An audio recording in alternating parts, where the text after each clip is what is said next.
Why it is, dammies. It's Damn Camp coming at you with some damn talk.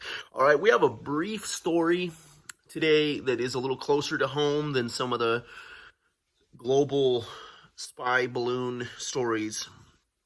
This one actually began in 2018. The first half of 2018, we had gotten out of what was our sixth inpatient treatment for drugs and alcohol. We were residing on the beautiful island next to the San Juans, Whidbey Island. It's not part of the San Juans, but it's right there in the same strait in the Salish Sea. That's the Pacific Northwest. That's Washington State. For those of you who don't reside in our beautiful country or don't know where the Pacific Northwest is. So I was very big into nature at this time. What we were doing was going on a lot of hikes, bike rides, staying active in order to get all of that stuff out of our system physically, having been used drugs and alcohol for 16 years off and on at the time, and really doing everything we could to find a new way of life. And we enrolled ourselves into a school based out of London, Point Blank University. We were studying sound engineering and audio design.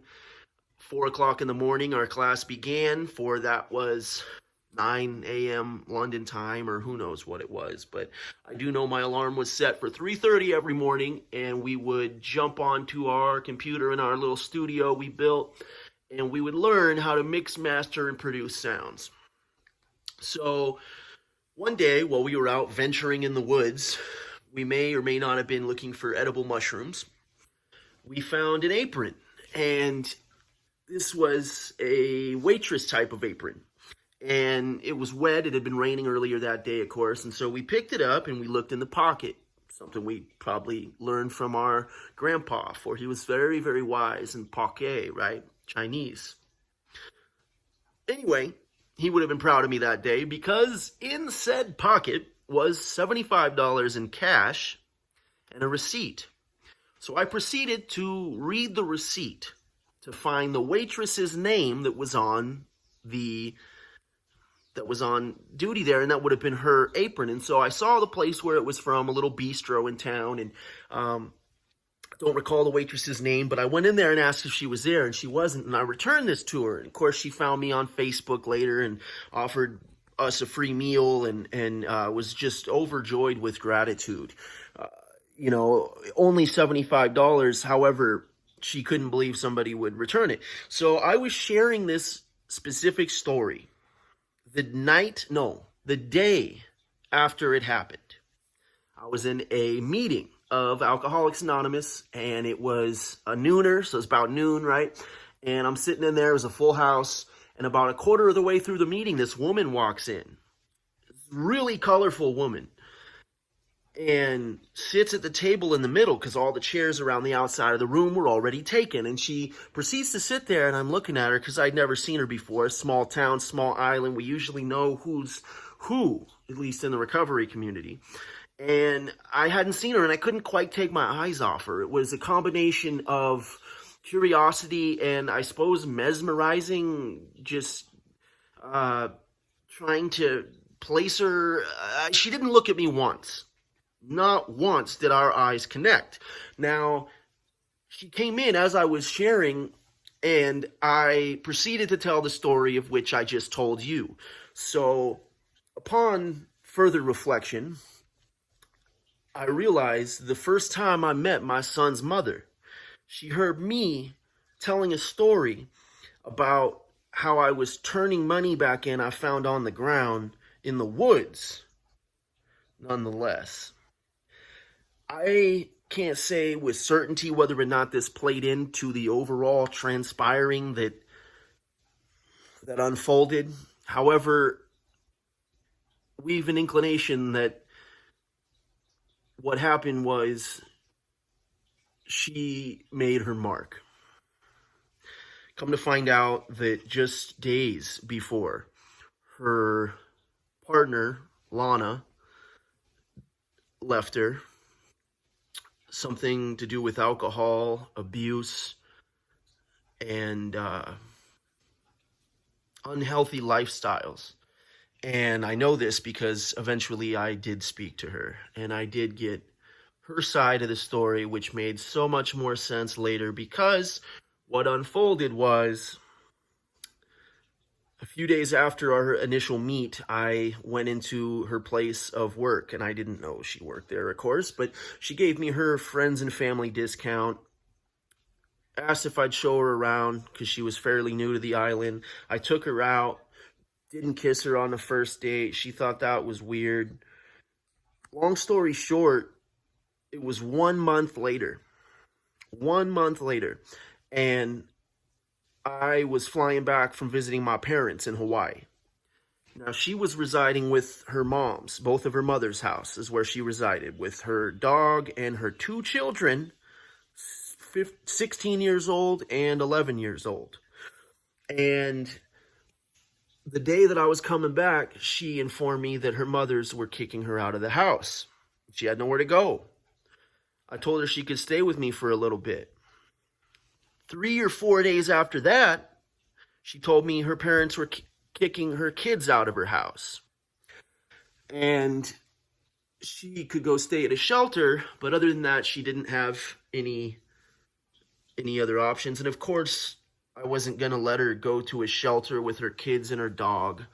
I was living in a small 2-bedroom place that my parents had bought on this island so that they would still have a connection there. My whole family moved to Hawaii. I was the only one left on the island in Washington State, and I lived in this little 2-bedroom. And so next thing I know, I'm living with this much older woman, her 2 kids, and her little wiener dog. And I've got less than 6 months clean.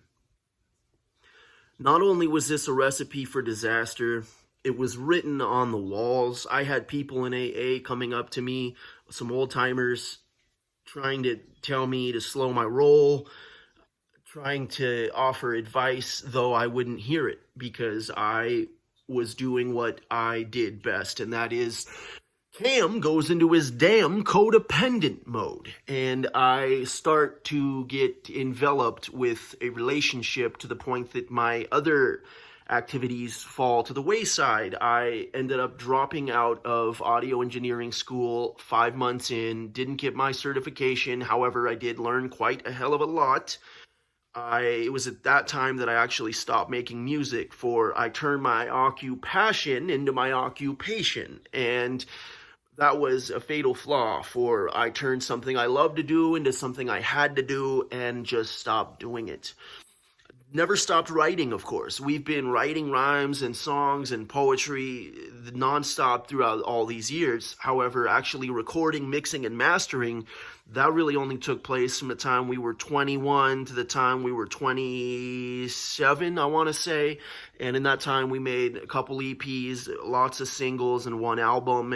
Performed at multiple places, venues around Seattle, and a couple in Hawaii, and poetry slams, coming in 3rd place in Hawaii's registered poetry slams, the biggest registered slam in the world.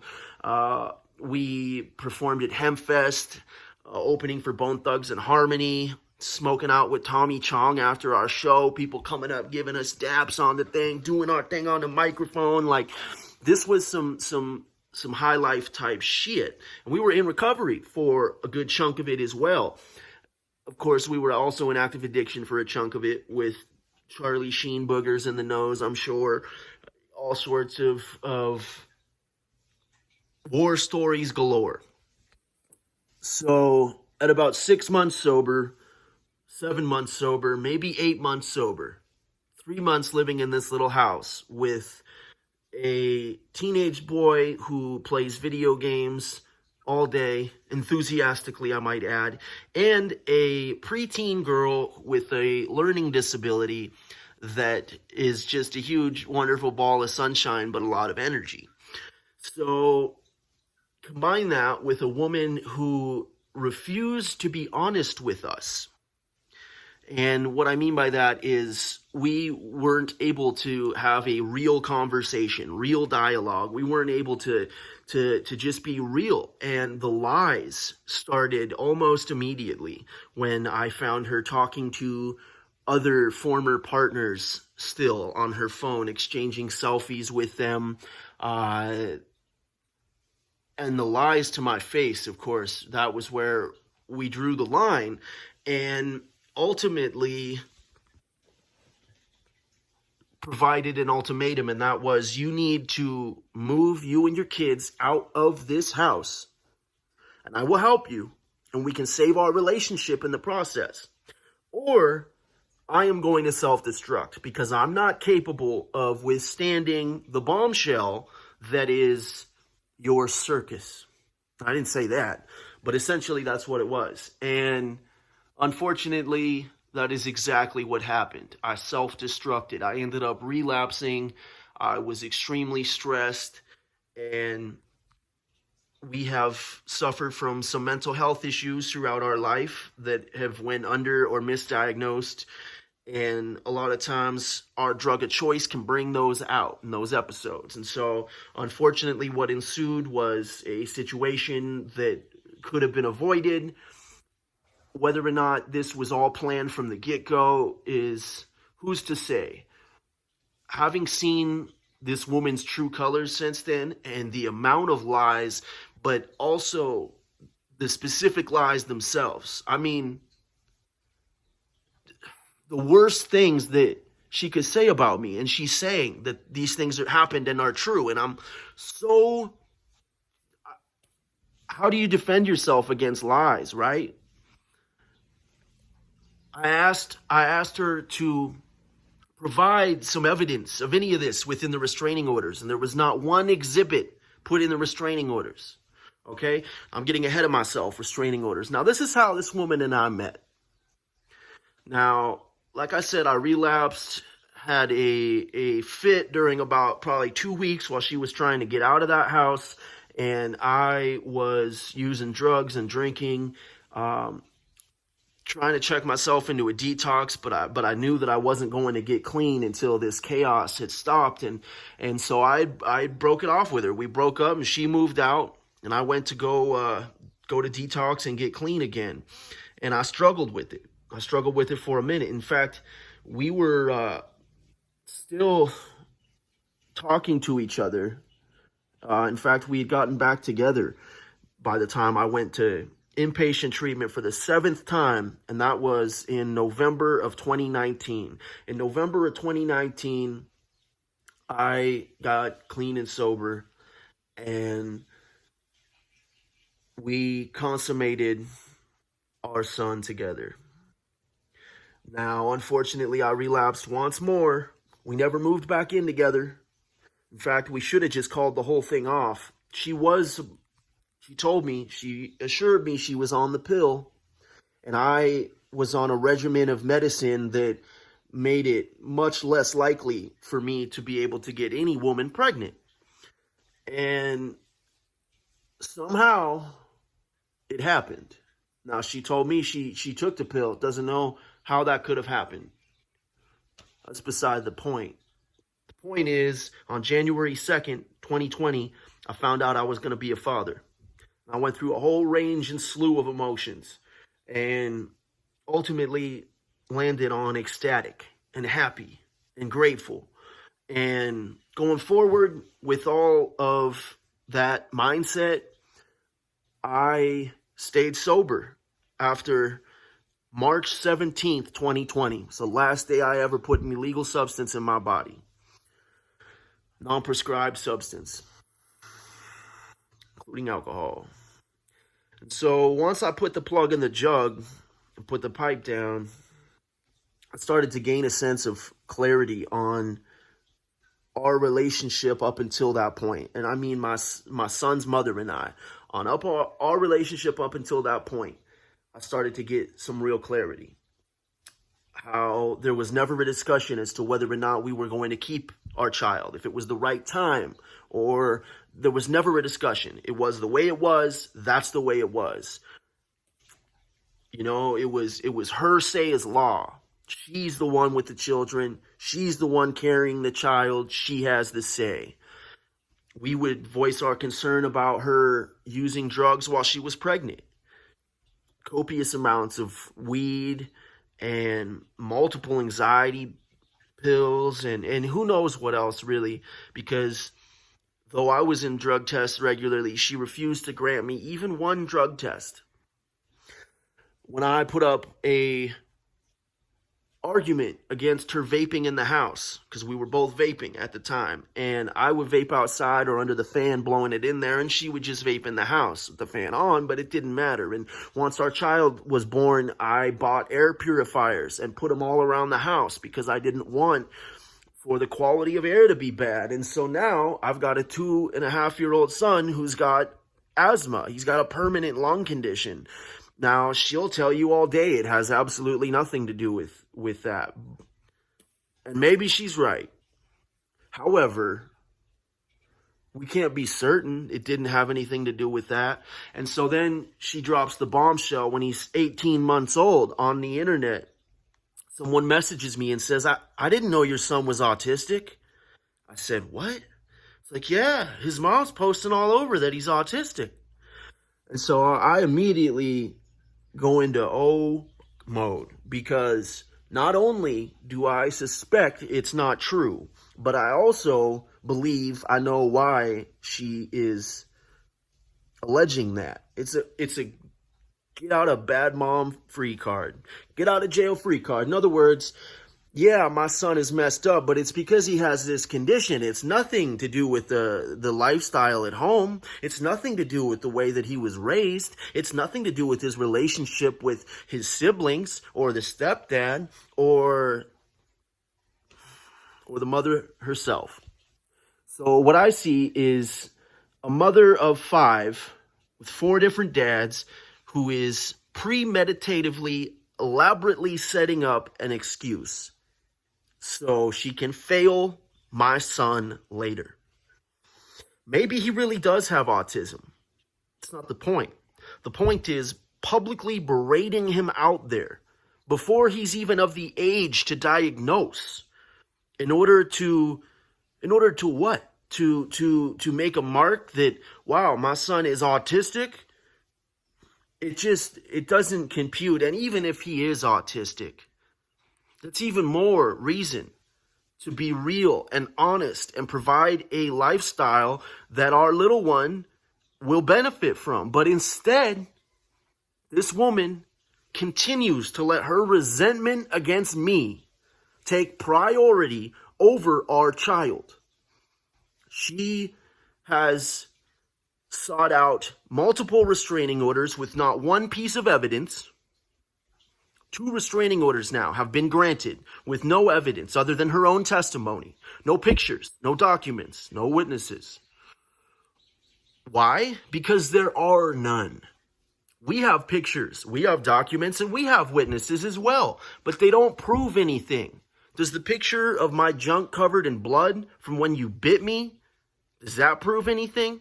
Does the picture of your nose busted from that shower head, does that prove anything? Or the picture of your leg from when you slammed yourself down onto that chair, does that prove anything? We've got arguments and videos of us arguing with each other, saying some pretty nasty things, at least I know I do. However, none of this rises above circumstantial. What we have is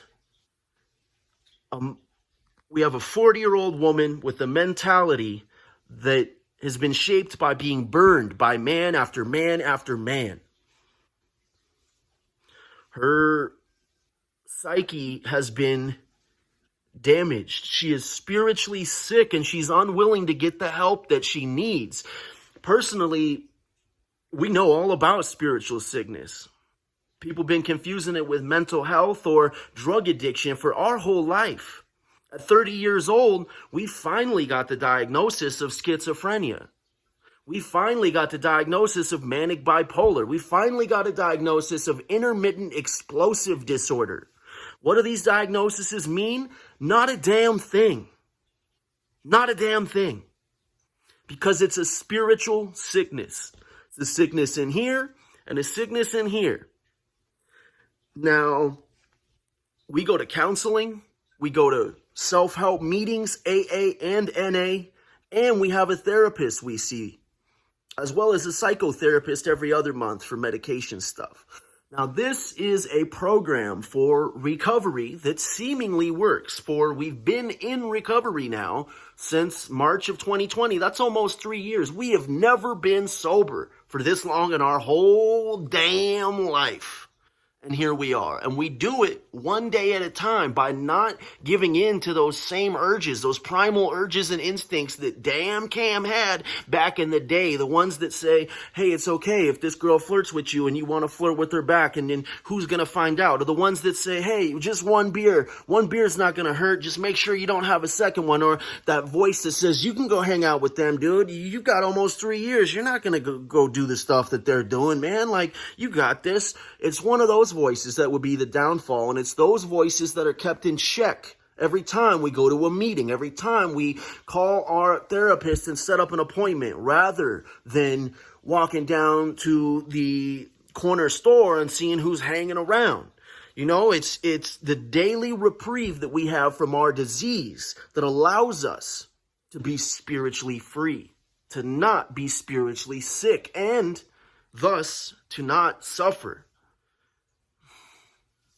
So, ultimately, who's to say whether or not our son's mother is healthy in other ways? Quite frankly, we don't care. That woman has the most profoundly evil effect on our life of anyone we've met. And that says a hell of a lot, because there are some judges out there who wish that they would have gotten a better hold of me. There are some police out there who did get a hold of me, and there are some who have, it's beside the point. She has successfully showed me what evil is. To lie like that about your son's father and not care what it's going to do to your son. I have never, ever sexually assaulted anyone in my entire life. Ever. Have I assaulted people? Does Mr. Rogers wear sweaters? You know, like, it's because of the things I did that I have this weight on my back that keeps me from doing the things I've done. In other words, it's because I was a cheating, drug addict, woman pushing, I never hit him, woman pushing, woman smacking, you could even say, piece of shit. And that was Cam, back when Cam wasn't damn Cam. Cam was just a scared little boy who got married out of fear. Cam was a scared boy who was afraid of the world and himself. And I'm not that anymore. Cameron's not afraid anymore. Cam knows the truth. I have the truth. And I see my son's mother spreading all sorts of falsehoods and lies, terrible ones. If I believe the things that she's saying, if I believe those things about my own father, I mean, I might want to go find him and take a hit out on him. That's how serious it is. Let alone the fact that he even if he has autism, could you imagine if he does have autism and one day finds out that his mom said his dad raped his mother? When the facts are this, I've never hit that woman, not once. And I've never, ever hurt my stepdaughter in any way. Annabelle, I never, ever hurt you. I want you to know that. I'm sorry that your mother is the way she is, that she lies. I know one day you will see, just as your older brother did, and be able to make up your own mind. But right now, there's a little helpless, not even 3-year-old baby brother of yours. And we're all worried for him. She continues to go on publicly bashing me to her thousands of followers she's accumulated now from being a abuse survivor. When in reality, we survived the most horrific abuse we've ever been through, ever. Psychological warfare to the point where your partner, who is supposed to love and trust and support you, is claiming that you are losing your mind and saying you said things you didn't and lying about things that did happen and saying they didn't, creating up scenarios that were completely made up, and then, wow, there's something wrong with you. You don't remember them? You might want to get this checked out. This is a serious problem. I can't believe you don't remember saying that. You totally did that. How do you not remember? This is not okay. And these are examples that would go on and on and on and on and on. Combined with the outright denial of having done things that did happen. In other words, just insanity, insane stuff, until finally on November 22nd, I believe, of 2020, we decided to officially leave. Formally, officially, we're moving out of that little apartment we were living in. Not the house the first time. This was after our son got born. I was living in a sober living house for 8 months. Decided to move into her apartment with her and her 2 kids and now our baby. And it lasted about a week because we were supposed to have a family conversation. It's supposed to get real and talk on the same page. It never happened. It never happened. It never happened. Finally, one morning I said, look, I can't stay here if this isn't happening because it's dysfunctional. You don't let me implement any sort of structure. You won't let me implement any rules or boundaries. You continue to make things up and make me feel like I'm wrong when I'm not. And I said, I cannot. I will get too frustrated if I remain to stay here. And unfortunately, that's exactly what happened, because the next day, when she locked herself in our room, all of my stuff in there, I'm trying to get out and go to work, my keys, my wallet, my phone, all in the room. Please let me in. Nope, nothing. I'm going to need to come in. I just want to leave. Next thing I know, I'm kicking the door down. One kick, boom, there goes the door. Now, fortunately, her and our son, Muzik, were in the bathroom doorway when this happened, so there was no chance that it could have hit him. However, I didn't know that. When I kicked that door, all I saw was black because I was so angry, so upset, so frustrated and hurt and confused by all this that I needed to leave. And the only thing in my way was that door, and that door is going to get gone. So once I kicked the door down, I immediately snapped me back to reality, and I thought, oh shit, I could have just hit my son. And so I start frantically packing my stuff. And she says, what are you doing? Where are you going? I said, you realize I could have just hit my son. I let myself get to this place where I don't have that self-control that I need, and it cannot get there. This is not safe. It is not okay, and I need to leave. And I have it on video where she asked me to stay. That very day, when I kicked that door, she asked me not to leave. And I have that audio video, and I said, I have to leave. I'll come back if we can have a serious conversation about all of this. But I can no longer stay here. And I did. I left. Now, that is very different from the portrayal of events I saw. Somebody sent me, actually. Somebody sent us multiple posts she's made about how she had to forcibly remove me from that residence. All sorts of things, you know, and it's like, if that's the case, then how come after November, for 3 months after November until February, actually, we were in couples counseling. We went to 3 or 4 sessions of couples counseling all the way up until February. I was still seeing my son 3 or 4 days a week, all the way up until March, because she wanted to move to Hawaii. We were all going to move to Hawaii. That was the plan. All of our stuff was packed. We were ready to go. And so when that didn't happen, when the move fell through, now I'm speculating, when the move fell through, she decided that was it. She was done with me. Can't get anything else out of me. She got a kid out of me. She got the money out of me. She got an apartment pretty much out of me. And, you know, now she realizes, okay, the Hawaii thing's not going to work. That's it. And so she filed a restraining order. I got a knock on my hotel room door. I was staying in a hotel after I moved out of their little apartment all the way up until March. So for 4 months, I was blowing my savings that I had to move us to Hawaii to stay in a hotel that was close enough so I could still see my son. And that restraining order was ultimately granted because once my son wasn't a part of my life, as I've explained in other videos, I had a snap from reality. The doctors say it was a stress-induced,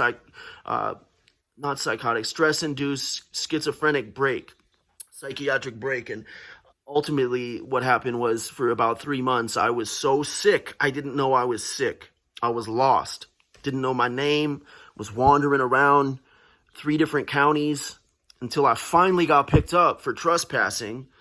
And then somebody gave me a diagnosis and put me on antipsychotics, and 2 weeks later I was pretty much back to reality and realizing that something was not right in the state of Denmark. And that was ultimately the ashes from whence I came. In other words, it was